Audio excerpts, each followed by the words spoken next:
The mountains surrounding Fort Carson stood silent, their silhouettes cutting through the twilight as sirens echoed across the military base. Inside the Special Operations Training Center, the body of Colonel James Harrington lay sprawled across his private office, a single bullet wound to his chest. The clock on the wall had stopped at 22:17, forever marking the moment when ambition, passion, and betrayal collided with deadly consequences. Lieutenant Maya Rodriguez was nowhere to be found, but her military-issued sidearm told the story that she couldn't hide. Before we jump back in, tell us where you're tuning in from, and if this story touches you, make sure you're subscribed, because tomorrow I've saved something extra special for you.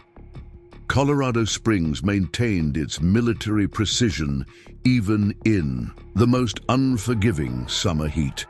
The disciplined rows of housing units at Fort Carson bore the weight of the July sun, while air conditioning units hummed in synchronized effort. Inside one of these cookie-cutter homes, Lieutenant Maya Rodriguez stood before her bathroom mirror, adjusting her impeccably pressed uniform.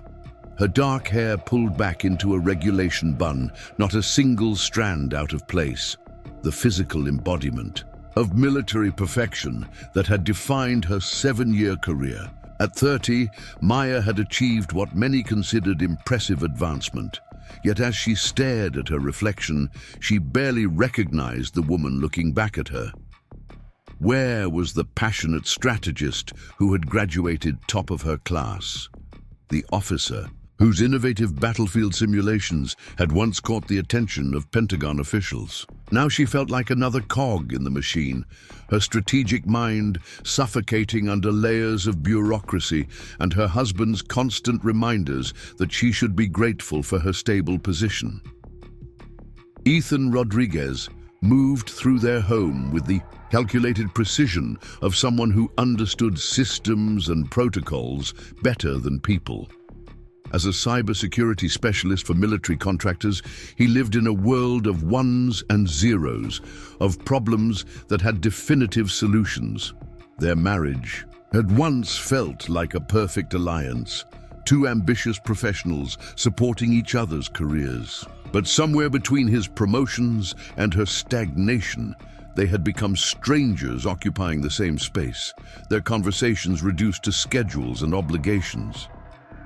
"Don't forget the General's reception tonight," Ethan called out from the kitchen, his voice carrying the same emotionless efficiency with which he approached everything. "Your dress uniform is pressed and ready." Maya acknowledged with a tight "thank you," swallowing her resentment. Another evening of standing beside her husband, smiling politely while superior officers discussed her potential as though she weren't in the room. Another night of watching Colonel Harrington take credit for tactical innovations that had originated from her desk. The drive to headquarters was mercifully short. Maya parked her car and headed toward the intelligence analysis building, bracing herself for another day under Colonel Harrington's command.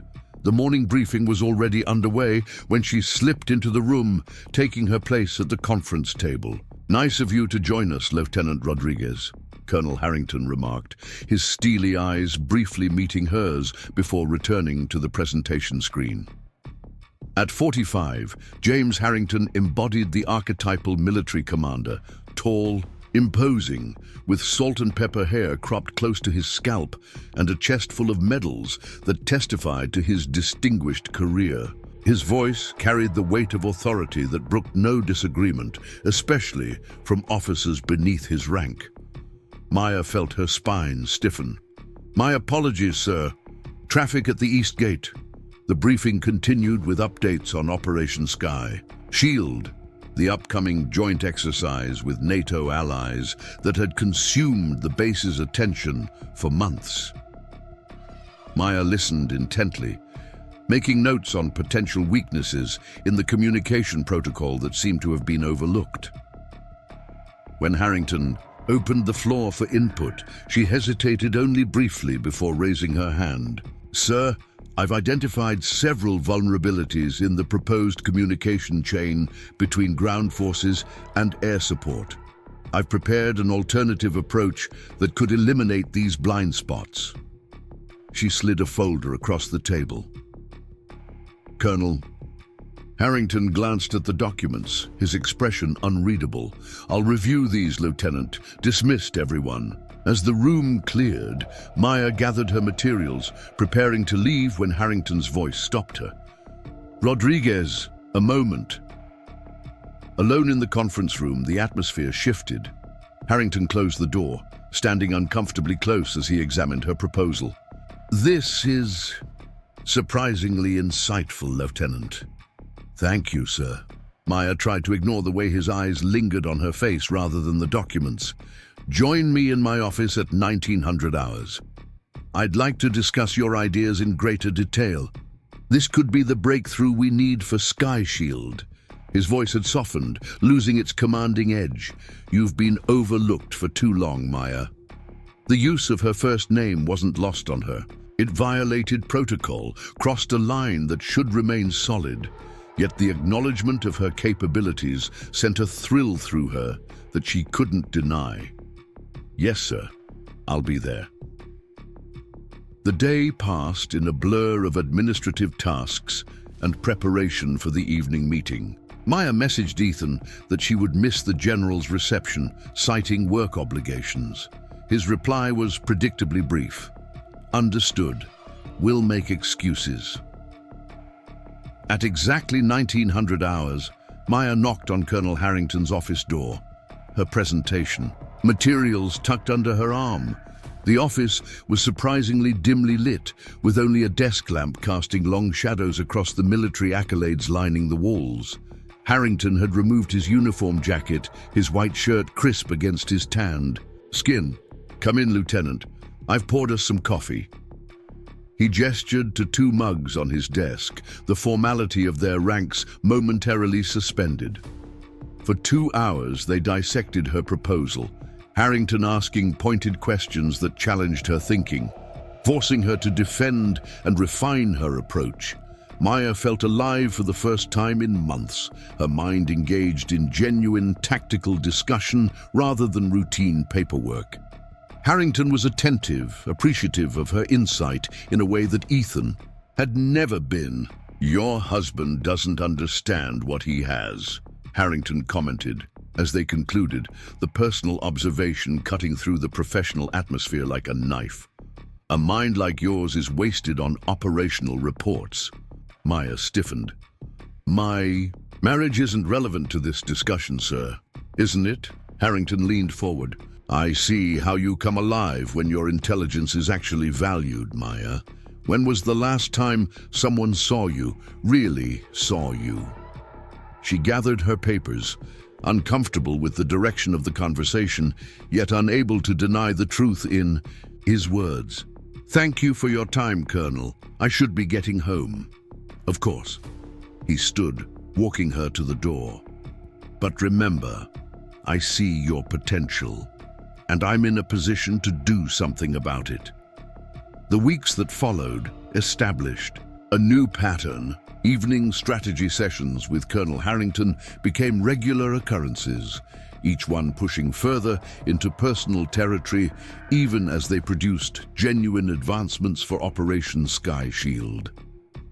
Maya found herself sharing frustrations about her stalled career, her intellectual suffocation. Harrington listened, offering insights from his own journey and, increasingly, promises of advancement under his mentorship. At home, the distance between Maya and Ethan widened into a chasm.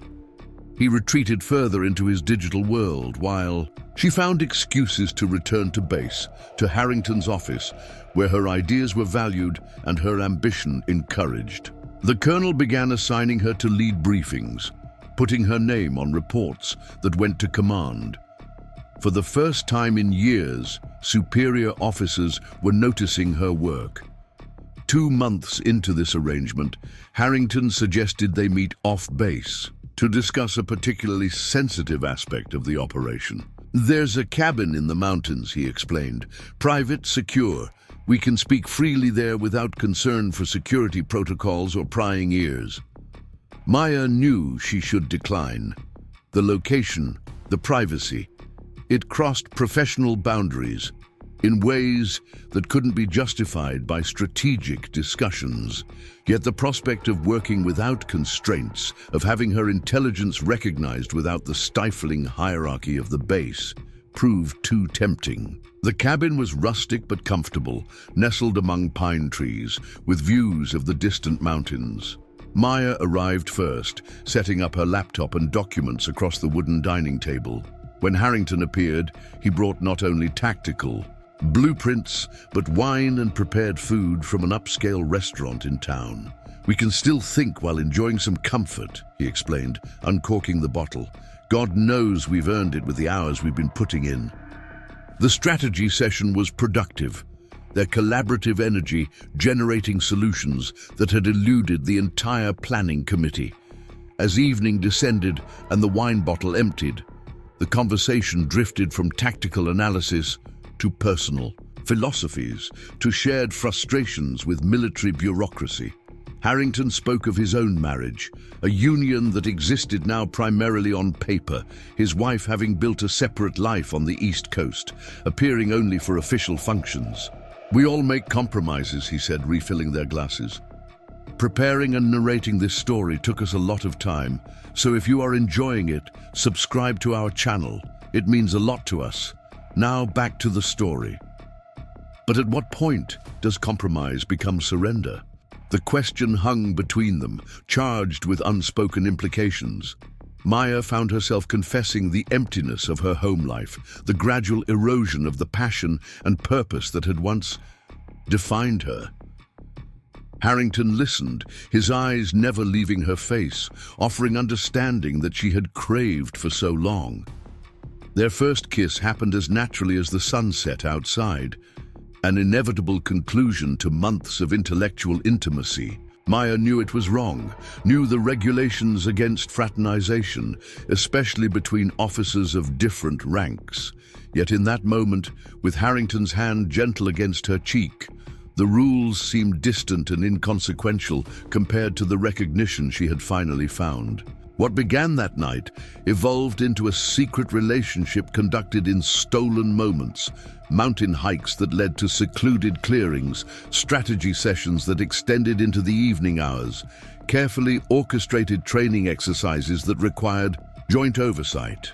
Each encounter deepened their connection, professional admiration blending seamlessly into personal affection. At home, Maya maintained appearances, going through the motions of her marriage while emotionally withdrawing. Ethan, absorbed in his own work, seemed not to notice, or perhaps chose not to acknowledge the change. Their conversations became increasingly functional, limited to household logistics and social obligations. Captain Rebecca Chen, the base psychologist and Maya's closest friend, noticed the change. During their weekly coffee meetings, she observed Maya's renewed energy, the light that had returned to her eyes. "You seem different," she commented one afternoon, "more like the Maya I knew at the academy." Maya offered a non-committal smile. "Just feeling more engaged with my work lately. Colonel Harrington has given me some interesting projects." Rebecca's expression remained neutral, professional. "Just be careful, Maya. The higher the rank, the more complicated the politics become." The warning lingered in Maya's mind, but did little to dampen her newfound happiness. For the first time in years, she felt valued, intellectually stimulated, alive. Operation Sky Shield was progressing well, with several of her innovations incorporated into the final planning stages.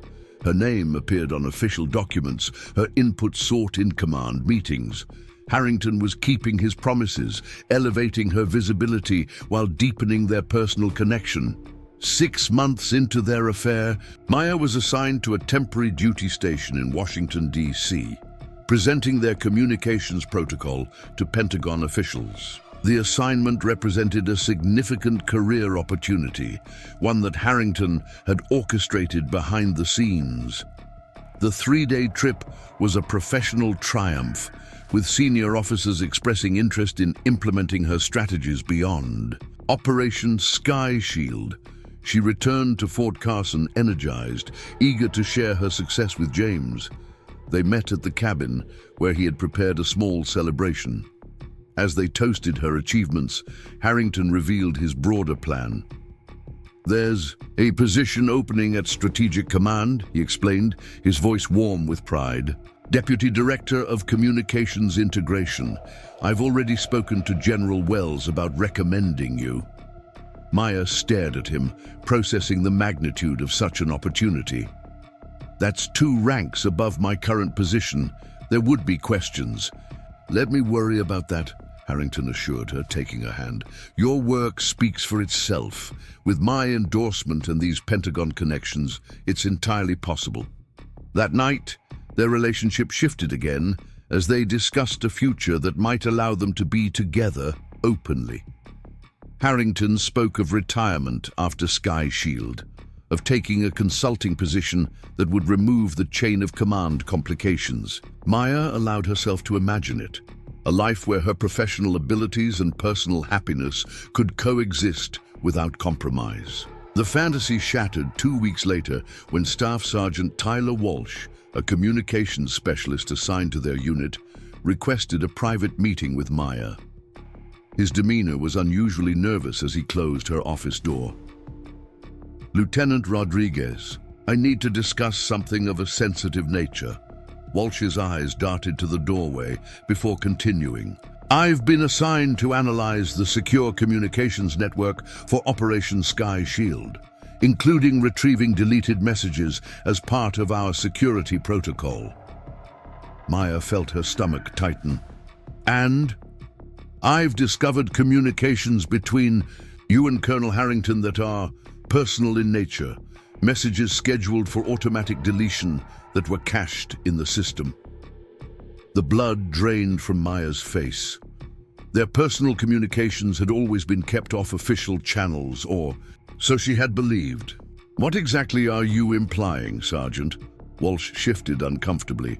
"I'm not implying anything, ma'am, but others might have questions about the nature of your relationship with the Colonel, especially given your recent promotion considerations." The threat was implicit, but clear. Maya maintained her composure through sheer military discipline. "Is there something specific you wanted to discuss about these communications, Sergeant?" "I've been trying to advance to warrant officer for 3 years, Walsh said, his voice dropping. "My applications keep getting denied for lack of leadership experience. Perhaps you could speak to Colonel Harrington about reconsidering my file." Blackmail, plain and simple. Maya dismissed him with a curt nod, promising to review his concerns, her mind racing with implications. That evening, she met Harrington at an off-base restaurant, choosing a private booth where they could speak without being overheard. "Walsh has evidence," she explained, keeping her voice steady despite her internal panic. "He wants a promotion in exchange for his silence." Harrington's reaction surprised her, not anger or concern, but calculated assessment. Walsh has been angling for advancement beyond his capabilities for years. His technical skills are adequate, but he lacks judgment and integrity. "He has our messages, James. Messages that could end both our careers." "Let me handle Walsh," Harrington assured her, reaching for her hand before thinking better of it in the public setting. "This isn't the first time I've dealt with subordinates overstepping their boundaries." Maya wanted to believe him, to trust that his rank and influence could contain the situation. Yet as she drove home that night, doubt crept in. Her career, which had finally started gaining momentum, hung in the balance. The position at Strategic Command, her professional redemption, all threatened by communications that should have never existed. The following days passed in excruciating tension. Maya avoided Walsh, focusing on final preparations for Operation Sky Shield while watching for any sign that their secret had spread. Harrington maintained his usual commanding presence, giving no indication of concern. When they passed in corridors, his eyes held reassurance that he was managing the situation. A week after Walsh's threat, Harrington requested Maya's presence at his office after hours. She arrived to find him uncharacteristically agitated, pacing behind his desk. Walsh went into General Wells, he stated without preamble. Not with the messages yet, but with concerns about command dynamics in our unit. What did the general say? Maya fought to keep her voice steady. He's launching an informal inquiry, nothing on record yet. But if Walsh produces those messages... Harrington ran a hand over his face. Maya, I need to know how far you're willing to go to protect what we have. What do you mean? Harrington's expression hardened. If this comes to light, one of us will have to take the fall. With your rank, you could claim coercion, pressure from a superior officer. Your career might survive. The implication struck Maya like a physical blow. You want me to claim you pressured me? To lie? To protect yourself, he corrected. I've had my career. I can weather this. You're just getting started. For the first time, Maya saw calculation behind his concern. The same strategic thinking. They applied to military operations now directed at their personal crisis. And us? What happens to us in this scenario? We'd need to be realistic, Harrington said carefully. A temporary separation while the situation resolves. I'd take early retirement, move into consulting as planned, eventually, when the dust settles. The fantasy they had constructed began to crumble. Maya saw clearly what had been invisible. Before, Harrington had always been managing risks and contingencies, even in their most intimate moments. Their relationship, like everything in his life, was a strategic position to be defended or sacrificed as circumstances required. I need time to think, she said finally, rising from her chair. This isn't a tactical problem with a textbook. Solution. Don't take too long, Harrington warned. Walsh isn't known for his patience or discretion. Maya spent a sleepless night weighing options and consequences. By morning, she had made her decision. She would meet with Harrington, propose they come forward together, control the narrative rather than react to Walsh's blackmail. It would mean the end of her advancement, possibly her military career, but it would preserve her integrity. She tried calling Harrington's private line, but received no answer. Deciding the conversation required face-to-face discussion, she drove to the base, heading directly to the Special Operations Training Center where he kept his private office. The center was quiet. Most personnel already departed for the evening. Maya found Harrington's office door ajar, light spilling into the darkened corridor. She knocked softly before entering, then froze at the threshold. Harrington stood behind his desk, phone pressed to his ear, his voice carrying clearly in the empty building. I understand the concerns, General. Lieutenant Rodriguez has shown exceptional promise, but I agree that her judgment has become questionable. The emotional instability she's displayed recently, yes, I believe a psychological evaluation would be appropriate before considering her for advancement. Maya's world tilted on its axis.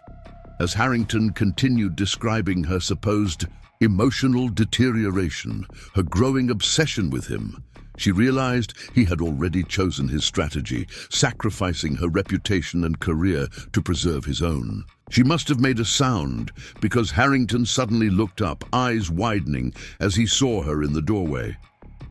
I'll have to call you back, General, he said smoothly, ending the call.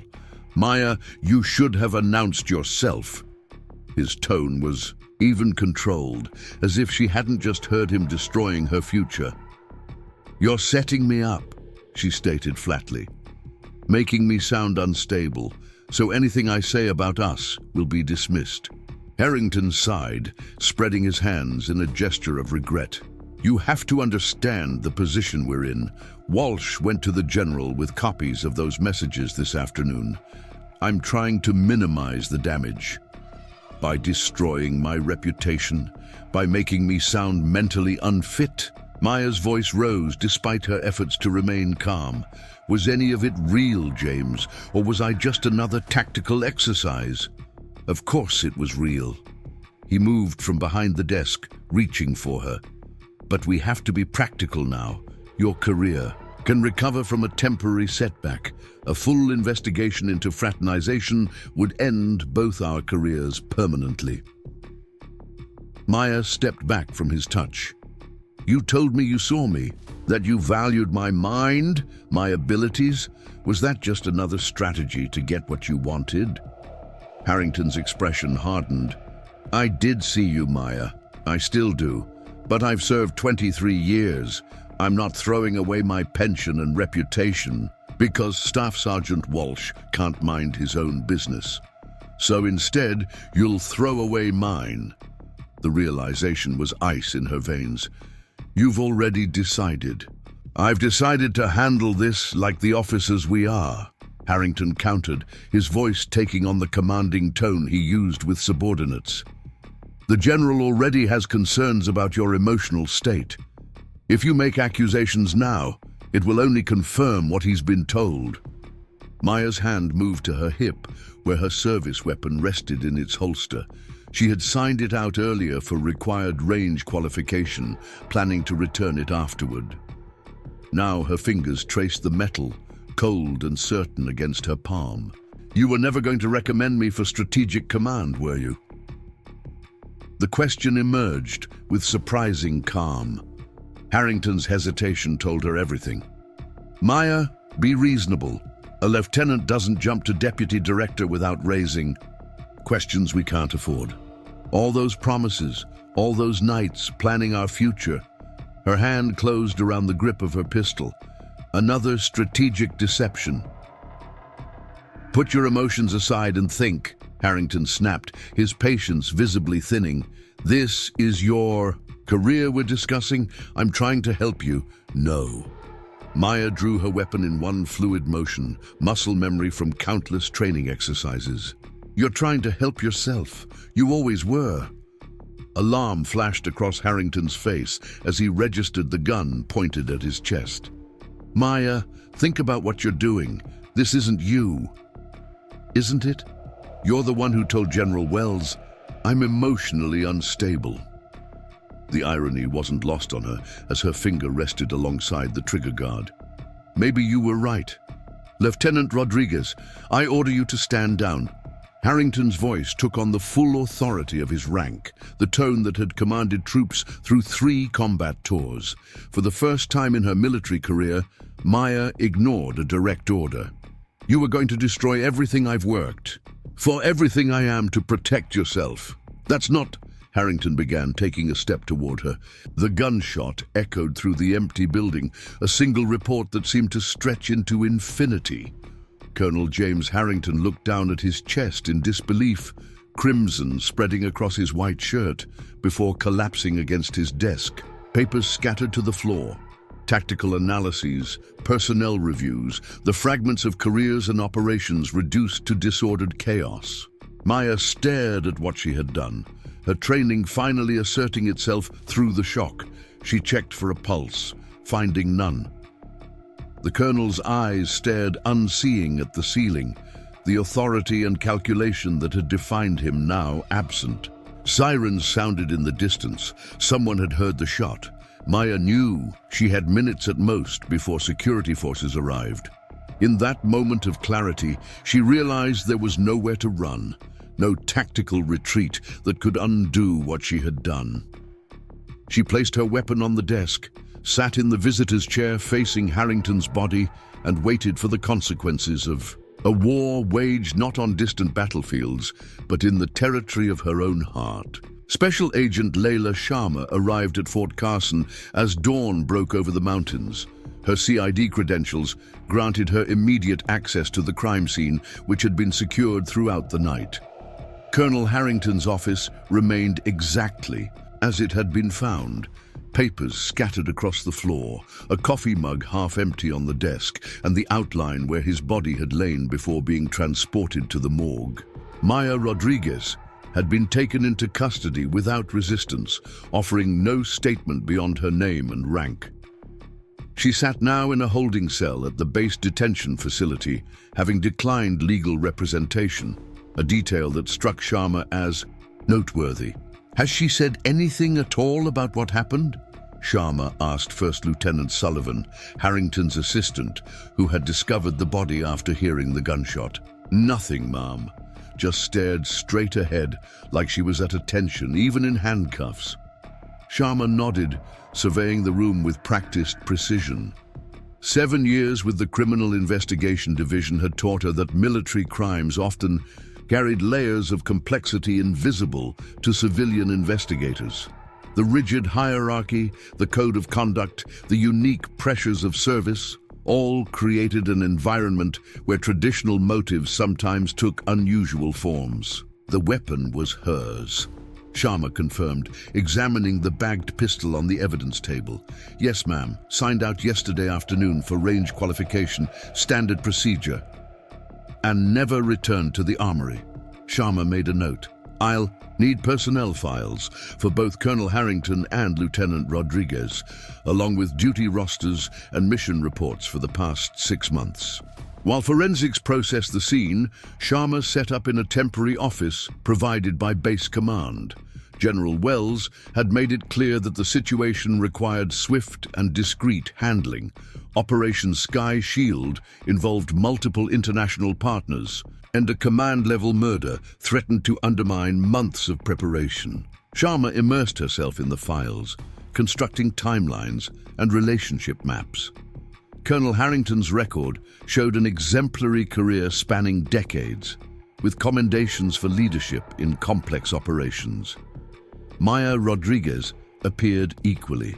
Impressive at her rank, brilliant tactical assessments, top performance ratings, and a recent surge in high-visibility assignments. Too many late-night strategy sessions, Sharma murmured, noting the pattern of after-hours security logs showing. Both officers on base. She turned to the base communication records, requesting access to the secured internal network. Staff Sergeant Walsh appeared at her door mid-afternoon, visibly nervous. Agent Sharma? I was told you wanted to speak with me. Please sit down. Sharma motioned to the chair across from her desk. You worked communications for Colonel Harrington's unit, correct? Walsh nodded, his posture unnaturally stiff. Yes, ma'am. Network security and systems integration for Operation Sky Shield. And you had concerns about command dynamics, serious enough that you took them to General Wells rather than through your chain of command. Walsh's eyes widened slightly. How did you? The General's calendar shows a meeting with you yesterday afternoon. Sharma kept her tone neutral. What exactly were these concerns, Sergeant? Under steady questioning, Walsh's story emerged in fragments. The discovered messages, his attempt to leverage them for promotion, the escalation to General Wells when Harrington refused to cooperate. Sharma listened without judgment, allowing Walsh to incriminate himself with each self-serving explanation. So you tried to blackmail both Harrington and Rodriguez before going to the General, Sharma summarized after Walsh finished. Careful, Sergeant. Extortion is a serious charge under the UCMJ. Walsh paled. I wasn't extorting anyone. I was reporting a serious breach of professional conduct. After attempting to use it for personal gain, Sharma made another note. We'll discuss this further. You're restricted to base until this investigation concludes. As Walsh left, looking considerably less confident than when he'd arrived, Sharma turned her attention to Maya's husband, Ethan Rodriguez. Initial background checks revealed nothing suspicious. A cybersecurity specialist with appropriate clearances, stable employment history, and no financial red flags. Their marriage appeared solid on paper, but Sharma had learned that official records rarely captured the reality of relationships. Ethan arrived for his interview in civilian business attire, his expression betraying minimal emotion despite the circumstances. Mr. Rodriguez, thank you for coming. I understand this is a difficult time. I want to understand what happened, he replied, his voice steady. Maya she wouldn't do something like this without reason. How would you describe your wife's relationship with Colonel Harrington? Ethan considered the question with the methodical care of someone accustomed to evaluating security protocols. Professional, respectful. Maya mentioned he had been giving her more responsibility lately, which she appreciated. Did you notice any changes in her behavior recently? Mood shifts, altered routines, unusual absences? We've both been busy with our careers. Ethan's gaze dropped momentarily.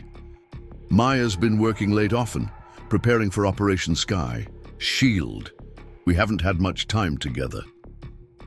The interview continued for an hour, Ethan providing precise answers that revealed little beyond what Sharma had already gleaned from records.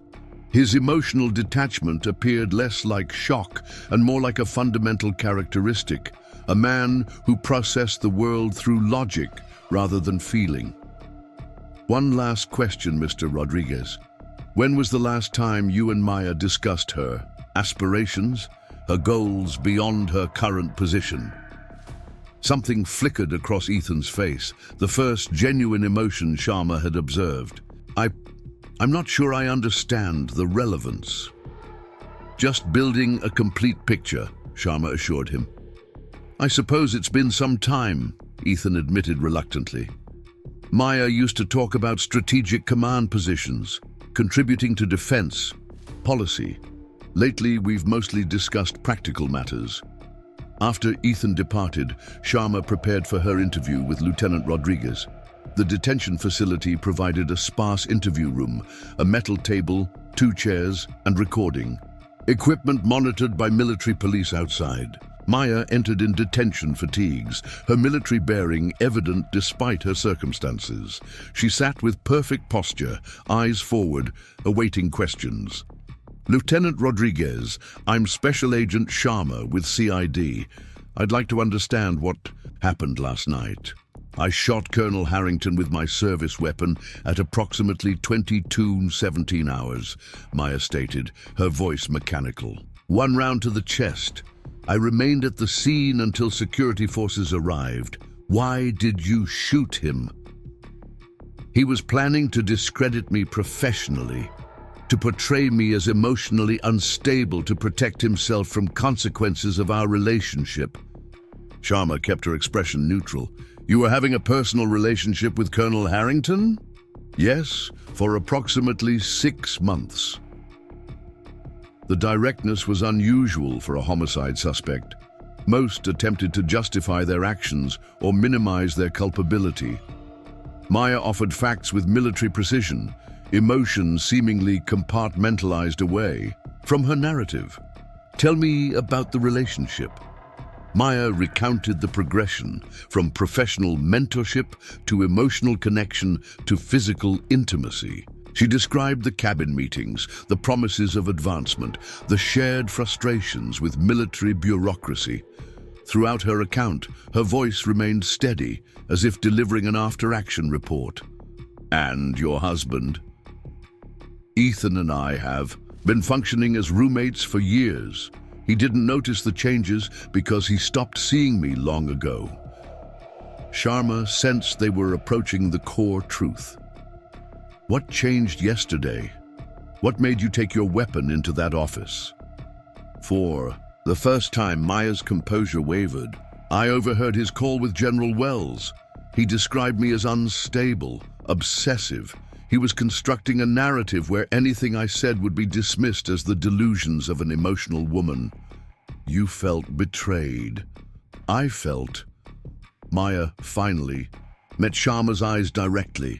I felt stupid. I believed he valued my mind, my abilities, that he saw me as an equal partner despite our ranks. But I was just another tactical problem to manage, an acceptable sacrifice to protect his position. Sharma let silence fill the room, watching as the full weight of Maya's actions settled visibly across her shoulders. I kept waiting. Maya said finally, her voice barely above a whisper. Waiting for someone to recognize my potential, to value what I could contribute.